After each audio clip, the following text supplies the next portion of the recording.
Bonjour. Alors, c'est un appel à manifester en masse le 8 mars. Le 8 mars, on sera, là on est jeudi 4. Jeudi 4. Donc vendredi 5. Ah ouais, donc ça sera vendredi 5, samedi 6, dimanche 7, le lundi. Lundi. Donc faut qu'il y ait beaucoup de monde qui manifeste lundi pour la journée internationale des luttes des femmes. Moi j'irai pas. Hein. Non, moi j'irai pas. J'irai pas parce que il y a à peu près 3 ans, j'ai voulu aller dans un bar anarchiste qui s'appelait La Dérive à Nantes pour aller à une réunion de réfugiés, de soutien à des réfugiés. Et 3 femmes sont venues me voir en me disant que je ne pouvais pas rester dans le bar, qu'il fallait que je quitte le bar, car une femme m'accusait d'agression sexuelle ou de viol, mais elle voulait rester anonyme. Donc moi, je ne pouvais pas vraiment me défendre parce que je ne savais pas qui m'accusait. Et on me reprochait des propos soi-disant trash sur Facebook. Alors je leur ai dit, écoutez les filles, si vous n'avez pas autre chose à faire que de virer des gens de couleur d'une réunion de soutien aux réfugiés, vous n'allez pas aller loin dans le soutien aux réfugiés. Que si elles ne sont pas capables de comprendre, ces femmes-là qui m'ont viré du bar anarchiste La Dérive à Nantes, si elles ne sont pas capables de comprendre qu'il y a plus d'intérêts communs entre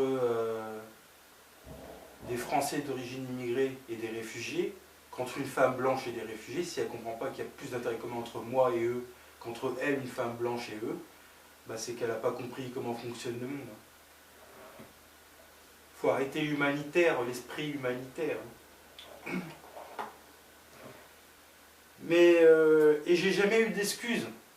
Parce que j'ai discuté avec des copines avec qui j'étais sorti les années précédentes. Je dis, voilà, tu vois, t'as vu, on est sortis ensemble, voilà de quoi on m'accuse. Alors j'ai fait le tour, je dis, qui m'accuse?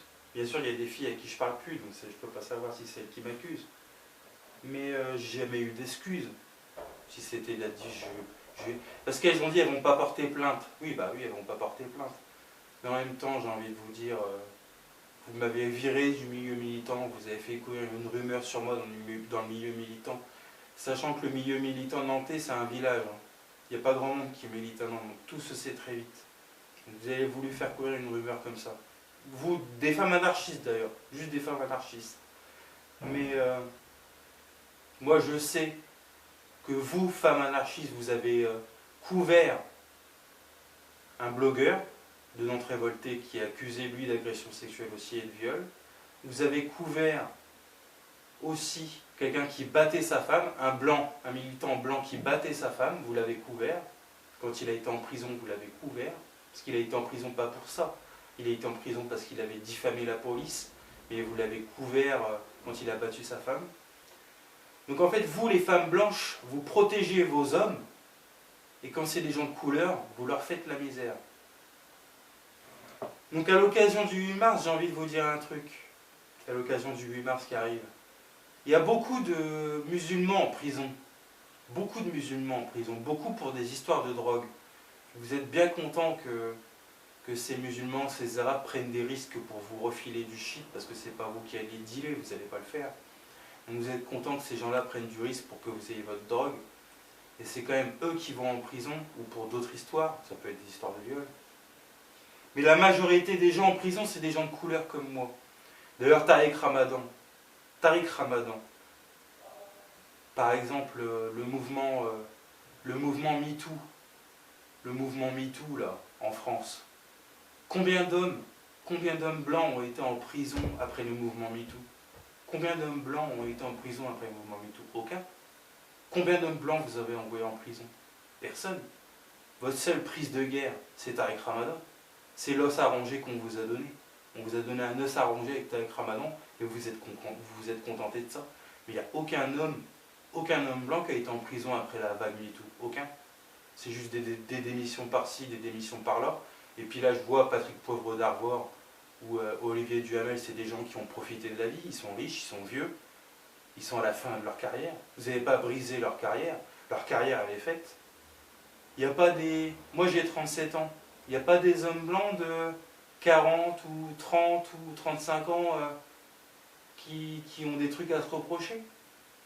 Alors moi j'ai envie de vous dire pourquoi les hommes blancs là, moi je ne vais pas manifester parce que moi j'ai des trucs à gérer moi. J'ai 3 oppressions à gérer avant de parler de l'oppression des femmes. Je dois gérer ma maladie psychique et la psychophobie des autres. Je dois gérer ma pauvreté et je dois gérer ma couleur de peau et le racisme des autres.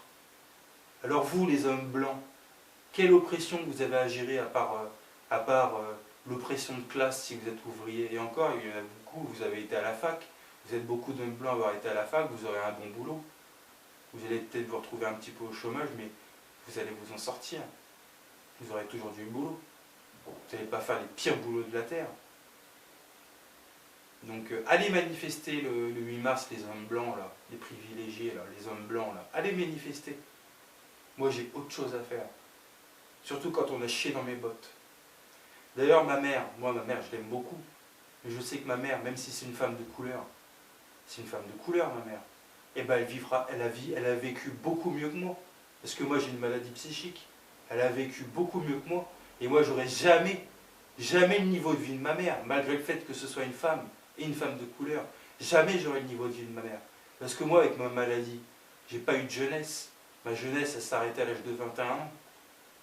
Donc il y a des femmes, je les plains pas. Hein. Je les plains pas du tout. Elles vivent beaucoup mieux. D'ailleurs, mieux vaut vivre, mieux en France, mieux vaut être une femme blanche qu'un homme arabe ou noir. Hein. Vaut mieux être une femme blanche. Hein. Et par rapport au féminicide, vous disiez le coronavirus, les premières victimes du coronavirus, ça va être les femmes parce qu'elles vont se retrouver avec des séquestrés à la maison avec le confinement et tout ça. Alors comment vous expliquez qu'il y a eu moins de féminicides en France en 2020 qu'en 2019? Il y en a eu moins. Pourtant, il y a eu la crise du Covid. Ça aurait dû être une hécatombe. C'est que la prévention, elle a marché finalement. La prévention a marché. Alors manifestez bien.